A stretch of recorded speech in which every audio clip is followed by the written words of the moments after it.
بسم اللہ الرحمن الرحیم۔ السلام علیکم دوستو، پچھلی ویڈیو کے ذریعے آپ نے 10 محرم کے دن کا خونی منظر سن لیا۔ آپ نے سن لیا کہ مولا علی کے شیروں کی شہادت کس طرح ہوئی۔ اب جنتی نوجوانوں کے سردار شہنشاہ کربلا حضرت امام حسین رضی اللہ تعالی عنہ کی شہادت کا وقت آ گیا۔ جب آپ نے میدان جنگ میں جانے کا ارادہ فرمایا تو حضرت زین العابدین اپنی بیماری کی حالت اور کمزوری کے باوجود نیزہ لے کر حضرت امام حسین کی خدمت میں حاضر ہوئے اور عرض کیا، بابا جان، پہلے ہمیں میدان جنگ میں جانے دیجیے اور اپنی جان قربان کرنے کی اجازت دیجیے۔ میرے ہوتے ہوئے آپ شہید ہو جائیں، یہ نہیں ہو سکتا۔ امام حسین رضی اللہ تعالی عنہ نے فرمایا، بیٹا، میں تمہیں کیسے اجازت دے دوں؟ علی اکبر بھی شہید ہو گئے، قاسم بھی دنیا سے چلے گئے، اور تمام عزیز و اقارب جو ہمارے ساتھ تھے سب راہ حق میں شہید ہو چکے ہیں۔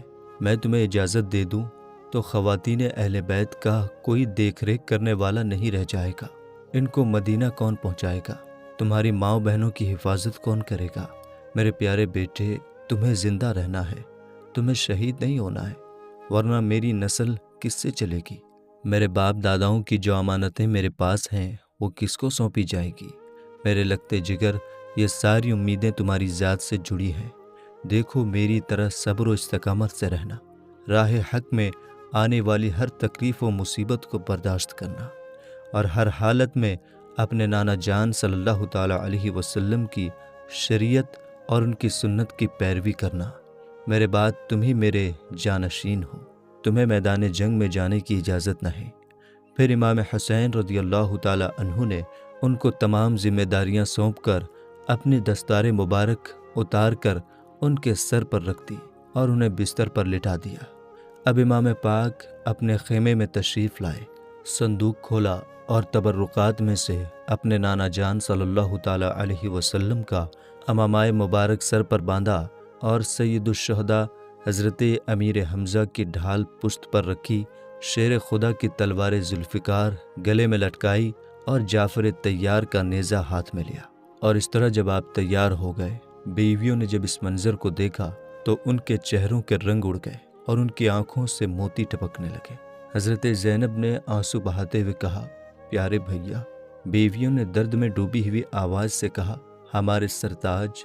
اور حضرت سکینہ نے روتے ہوئے کہا، بابا جان، کہاں جا رہے ہو؟ اس جنگل میں ہمیں کسے سونپ کر جا رہے ہو؟ جو درندے ننھے علی اصغر پر رحم نہیں کھائے وہ ہمارے ساتھ کیا سلوک کریں گے؟ فرمایا، اللہ تم لوگوں کا حافظ و نگہبان ہے۔ پھر آپ نے سب کو صبر و شکر کی وصیت فرمائی اور سب کو اپنا آخری دیدار دکھا کر گھوڑے پر سوار ہو گئے۔ سب لوگ آپ کو مایوسی سے دیکھ رہے تھے، آنکھوں میں آنسو ٹپک رہے تھے، مگر کوئی چیز حضرت امام حسین کے پاؤں کی بیڑی نہ بن سکی۔ آپ نے سب کو خدا کے حوالے کیا اور دشمنوں کے سامنے پہنچ گئے۔ کئی دن کے بھوکے پیاسے ہیں اور بیٹوں، بھائیوں، بھتیجوں اور جانثار ساتھیوں کے غم سے نڈھال ہیں۔ اس کے باوجود پہاڑوں کی طرح جمی ہوئی فوجوں کے مقابلے میں شیر کی طرح ڈٹ کر کھڑے ہو گئے اور ایک اشعار پڑھی اور آپ نے ایک تقریر کی۔ اس میں آپ نے حمد و صلات کے بعد فرمایا، اے لوگو، تم جس رسول کا کلمہ پڑھتے ہو اسی رسول کا ارشاد ہے کہ جس نے حسن و حسین سے دشمنی کی اس نے مجھ سے دشمنی کی، اور جس نے مجھ سے دشمنی کی اس نے اللہ تعالیٰ سے دشمنی کی۔ تو اے یزیدیو، اللہ سے ڈرو اور میری دشمنی سے باز آ جاؤ۔ اگر واقعی خدا و رسول پر ایمان رکھتے ہو تو سوچو اس خدائے شہید و بصیر کو کیا جواب دو گے، اور رسول اکرم صلی اللہ تعالیٰ علیہ وسلم کو کیا منہ دکھاؤ گے؟ بے وفاؤ، تم نے مجھے خطوط بھیج کر بلایا اور اب میں یہاں آیا تو تم نے میرے ساتھ ایسا برا سلوک کیا کہ ظلموں کی انتہا پار کر دی۔ ظالموں، تم نے میرے بیٹوں، بھائیوں اور بھتیجوں کو خاک و خون میں تڑپایا، چمن زہرا کے ایک ایک پھول کو کاٹ ڈالا، میرے تمام ساتھیوں کو شہید کر دیا، اور اب میرے خون کے پیاسے ہو۔ اپنے رسول کا گھر ویران کرنے والوں، اگر قیامت پر ایمان رکھتے ہو تو اپنے انجام پر غور کرو اور اپنی عاقبت پر نظر ڈالو۔ پھر یہ بھی سوچو کہ میں کون ہوں، کس کا نواسا ہوں، میرے والد کون ہیں، میری والدہ کس کی لگتے جگر ہیں، میں انہی فاطمہ زہرا کا بیٹا ہوں کہ جن کے پل صراط پر گزرتے وقت عرش سے ندا کی جائے گی کہ اے اہل محشر، اپنے سروں کو جھکا لو اور اپنی آنکھیں بند کر لو۔ حضرت خاتون جنت 70,000 حوروں کے ساتھ گزرنے والی ہے۔ بغیر تو اب بھی وقت ہے، شرم سے کام لو اور میرے خون سے اپنے ہاتھوں کو رنگین مت کرو۔ حضرت امام حسین رضی اللہ تعالیٰ عنہ کی تقریر سن کر یزیدی لشکر کے بہت سے لوگ متاثر ہو گئے اور ان کی آنکھوں سے آنسو جاری ہو گئے، لیکن شمر وغیرہ بدبخت خبیثوں کے دل پر کوئی اثر نہ ہوا، بلکہ جب انہوں نے لشکریوں پر حضرت امام حسین رضی اللہ تعالیٰ عنہ کی تقریر کا کچھ اثر دیکھا تو شور و گل مچانا شروع کر دیا کہ آپ یا تو یزید کی بیعت کر لیں اور یا تو جنگ کے لیے تیار ہو جائیں، اس کے علاوہ ہم کچھ سننا نہیں چاہتے۔ امام حسین رضی اللہ تعالیٰ عنہ نے فرمایا، اے بدباطنو، مجھے خوب معلوم ہے کہ تمہارے دلوں پر بے رحمی اور بدبختی کی مہر لگ چکی ہے اور تمہاری غیرت ایمانی مردہ ہو چکی ہے، لیکن میں نے یہ تقریر صرف آخری وقت میں اس لیے کی ہے تاکہ تم یہ نہ کہہ سکو کہ ہم نے حق اور امام برحق کو نہیں پہچانا تھا۔ الحمدللہ میں نے تمہارا یہ بہانہ ختم کر دیا۔ اب رہا یزید کی بیعت کا سوال، تو یہ مجھ سے ہرگز نہیں ہو سکتا کہ میں باطل کے سامنے سر جھکا دوں۔ امام حسین رضی اللہ تعالیٰ عنہ نے جب دیکھا کہ یہ بدبخت میرے قتل کا وبال اپنی گردن پر ضرور لیں گے اور میرا خون بہانے سے کسی طرح باز نہیں آئیں گے، تو آپ نے فرمایا، اب تم لوگ جو ارادہ رکھتے ہو پورا کرو اور جسے میرے مقابلہ کے لیے بھیجنا چاہتے ہو بھیجو۔ بڑے بڑے مشہور بہادر جو شیر خدا کے شیر سے مقابلہ کے لیے بچا کر رکھے گئے تھے، ان میں سے ابن سعد نے سب سے پہلے تمیم بن قحطبہ کو حضرت امام حسین سے جنگ کرنے کے لیے بھیجا، جو ملک شام کا نامی گرامی پہلوان تھا۔ وہ غرور و گھمنڈ سے ہاتھی کی طرح جھومتا ہوا اور اپنی بہادری کی ڈینگیں مارتا ہوا حضرت امام حسین کے سامنے آیا اور پہنچتے ہی آپ پر حملہ کرنا چاہا۔ ابھی اس کا ہاتھ اٹھا ہی تھا کہ شیر خدا کے شیر نے ذوالفقار حیدری سے ایسا وار کیا کہ اس کا سر جسم سے اڑا دیا اور اس کے گھمنڈ کو مٹی میں ملا دیا۔ پھر یزید ابتہی بڑے قر و فر کے ساتھ آگے بڑھا اور چاہا کہ امام حسین کے مقابل بہادری کا جوہر دکھا کر یزیدیوں کی جماعت میں اپنی شاباشی حاصل کرے اور انعام پائے۔ آپ کے سامنے پہنچ کر ایک نعرہ مارا اور کہا کہ شام و عراق کے بہادران کوہ شکن میں میری بہادری کا چرچا ہے۔ میں روم و مصر میں بہت مشہور ہوں، بڑے بڑے بہادروں کو آنکھ جھپکتے موت کے گھاٹ اتارتا ہوں۔ ساری دنیا کے لوگ میری بہادری کا لوہا مانتے ہیں اور میرے سامنے بھیڑ بکری کی طرح بھاگتے ہیں۔ کسی میں مجھ سے مقابلے کی طاقت نہیں۔ آج تم میری طاقت اور میرے داؤں پیچ کو دیکھو۔ امام حسین رضی اللہ تعالیٰ عنہ نے فرمایا، تو مجھے جانتا نہیں، میں اپنی رگوں میں ہاشمی خون رکھتا ہوں۔ فاتح خیبر شیر خدا علی مشکل کشا کا شیر نر ہوں۔ تم جیسے نامردوں کی میری نگاہ میں کوئی حقیقت نہیں۔ میرے نزدیک مکھی اور مچھر سے زیادہ تیری حیثیت نہیں۔ شامی جوان یہ سن کر آگ ببولا ہو گیا اور فوراً گھوڑا کدا کر آپ پر تلوار کا وار کر دیا۔ حضرت امام حسین رضی اللہ تعالیٰ عنہ نے اس کے وار کو بیکار کر دیا اور پھر جھپٹ کر اس کی کمر پر ایسی تلوار ماری کہ وہ کھیرے کی طرح کٹ کر دو ٹکڑے ہو گیا اور منہ کے بل زمین پر گر پڑا۔ بدر بن سہیل یمنی اس منظر کو دیکھ کر غصے سے لال پیلا ہو گیا اور ابن سعد سے کہا، تم نے کن گواروں کو حسین کے مقابلے میں بھیج دیا جو 2 ہاتھ بھی جم کر مقابلہ نہیں کر سکے؟ میرے 4 بیٹوں میں سے کسی ایک کو بھیج دے، پھر دیکھ ابھی منٹوں میں حسین کا سر کاٹ لاتے ہیں۔ ابن سعد نے اس کے بڑے بیٹے کو اشارہ کیا۔ وہ گھوڑا کداتا ہوا امام حسین کے سامنے پہنچ گیا۔ آپ نے فرمایا، بہتر ہوتا کہ تیرا باپ مقابلے میں آتا تاکہ وہ تجھے خاک و خون میں تڑپتا ہوا نہ دیکھتا۔ پھر آپ نے ذوالفقار حیدری سے ایک ہی وار میں اس کا کام تمام کر کے جہنم پہنچا دیا۔ بدر نے جب اپنے مشہور شہسوار بیٹے کو اس طرح ذلت کے ساتھ قتل ہوتا ہوا دیکھا تو غصے سے دانت پیستے ہوئے گھوڑا دوڑا کر امام حسین کے سامنے آیا اور پہنچتے ہی نیزے سے وار کیا۔ آپ نے اس کے نیزے کو کاٹ دیا اس نے فوراً تلوار سنبھالی اور کہا، حسین دیکھنا، میں وہ شمشیر مارتا ہوں کہ اگر پہاڑ پر ماروں تو وہ سرما بن جائے۔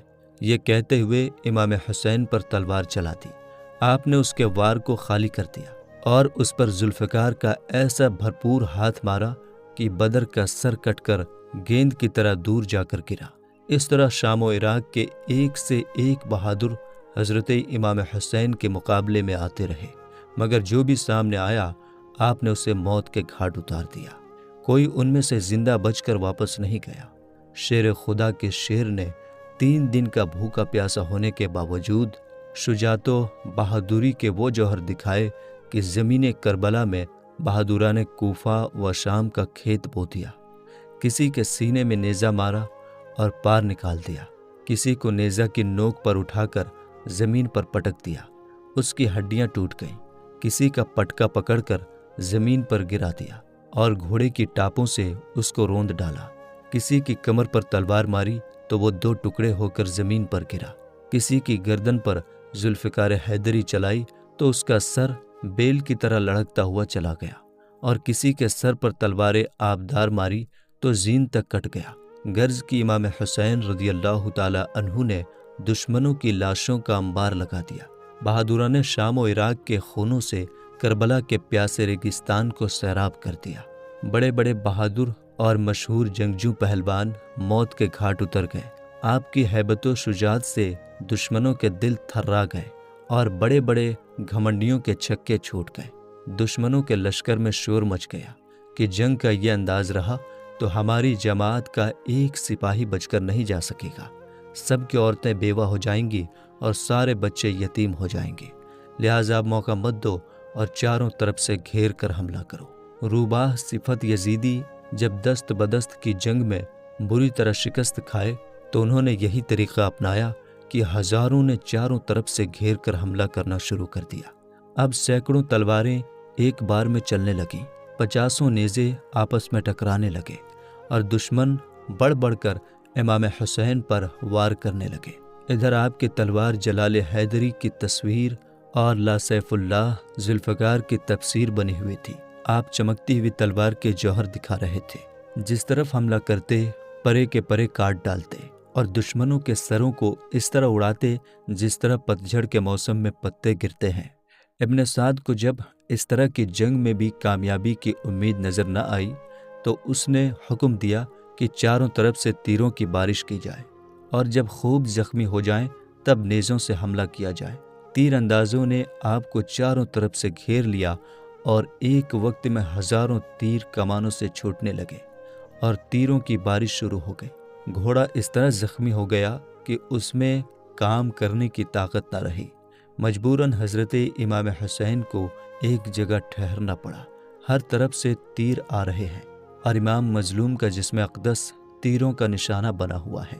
تن نازنین زخموں سے چور اور لہو لہان ہو رہا ہے۔ بے وفا کوفیوں نے جگر پارائے رسول فرزند بطول کو مہمان بلا کر ان کے ساتھ یہ سلوک کیا، یہاں تک کہ زہر میں بجھا ہوا ایک تیر آپ کی اس مقدس پیشانی پر لگا جسے رسول اکرم صلی اللہ تعالی علیہ وسلم نے ہزاروں بار چوما تھا۔ تیر لگتے ہی چہرہ انور پر خون کا دھارا بہہ نکلا۔ آپ گشت کھا کر گھوڑے کی زین سے فرش زمین پر آ گئے۔ اب ظالموں نے نیزوں سے حملہ کیا۔ شیطان صفت سنان نے ایک ایسا نیزہ مارا کہ تن اقدس کے پار ہو گیا۔ تیر اور نیزہ و شمشیر کے 72 زخم کھانے کے بعد آپ سجدے میں گرے اور اللہ کا شکر ادا کرتے ہوئے واصل بحق ہو گئے۔ 56 سال 5 مہینے 5 دن کی عمر میں جمعہ کے دن محرم کی 10ویں تاریخ 61 ہجری مطابق 680 عیسوی کو امام حسین رضی اللہ تعالی عنہ نے اس دار فانی سے رحلت فرمائی۔ انا للہ و انا الیہ راجعون۔ یزیدیوں نے سمجھا کہ ہم نے حسین کو مار ڈالا اور وہ مر گئے، لیکن زمین کربلا کا ذرہ ذرہ زبان حال سے ہمیشہ یہ پکارتا رہے گا کہ اے حسین تو زندہ ہے واللہ، تو زندہ ہے واللہ، میری چشم عالم سے چھپ جانے والے۔ نظر بن بخشا آپ کے سر مبارک کو تن اقدس سے جدا کرنے کے لیے آگے بڑھا مگر امام حسین رضی اللہ تعالی عنہ کی ہیبت سے اس کے ہاتھ کانپ گئے اور تلوار چھوٹ گئی۔ پھر بدبخت ازلی خولی بن یزید، سنان بن انس، شبل بن یزید یا شمر بن خبیث نے آپ کے سر اقدس کو تن مبارک سے جدا کیا۔ واقعہ کربلا سے نبی اکرم صلی اللہ تعالی علیہ وسلم پر جو صدمہ جاکاں گزرا اور ان کے قلب نازک کو جو دکھ پہنچا وہ انداز و قیاس سے باہر ہے۔ حضرت سلمہ جو حضور اقدس صلی اللہ تعالی علیہ وسلم کے آزاد کردہ غلام حضرت ابو رافع رضی اللہ تعالی عنہ کی جوزا ہیں، وہ بیان فرماتی ہیں کہ میں ام المومنین حضرت ام سلمہ رضی اللہ تعالی عنہ کی خدمت میں حاضر ہوئی تو دیکھا کہ وہ رو رہی ہیں۔ میں نے عرض کیا، آپ روتی کیوں ہیں؟ انہوں نے فرمایا، میں نے رسول اللہ صلی اللہ تعالی علیہ وسلم کو خواب میں دیکھا کہ ان کے سر مبارک اور داڑھی مبارک پر گرد و غبار ہے۔ میں نے عرض کیا، یا رسول اللہ، آپ کا یہ کیا حال ہے؟ فرمایا، میں ابی حسین کی شہادت گاہ پر گیا تھا۔ اور حضرت عبداللہ ابن عباس رضی اللہ تعالی عنہما فرماتے ہیں کہ میں ایک روز دوپہر کے وقت خواب میں حضور اقدس صلی اللہ تعالی علیہ وسلم کے جمال جہاں آرا کے دیدار سے مشرف ہوا۔ میں نے دیکھا حضور کے بال مبارک چہرائے انور پر بکھرے ہوئے گرد آلود ہیں اور دست اقدس میں خون سے بھری ہوئی ایک بوتل ہے۔